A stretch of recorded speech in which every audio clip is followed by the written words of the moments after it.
Dragon ഫ്രൂട്ടാണ്. ഒരു 4 inch pipe എടുക്കുക, ലോ ക്വാളിറ്റി മതി. പിന്നെ 2 കമ്പി കയറ്റി ഫിക്സ് ചെയ്യുക ഇതുപോലെ. ഇനി നമുക്ക് ചെയ്യാനുള്ളത് ഇത് ഫിറ്റ് ചെയ്യുക. എന്നിട്ട് നമുക്ക്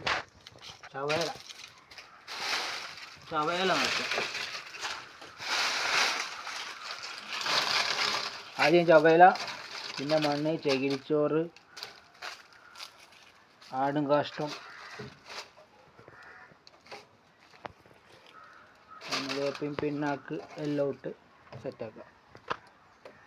എന്നിട്ട് ഡ്രാഗൺ ഫ്രൂട്ട് 4 ഡ്രാഗൺ ഫ്രൂട്ട് വെച്ച് കൊടുക്കുക. അപ്പോൾ ഇതിൻ്റെ അപ്ഡേറ്റ് അടുത്ത വീഡിയോയിൽ വരുന്നു.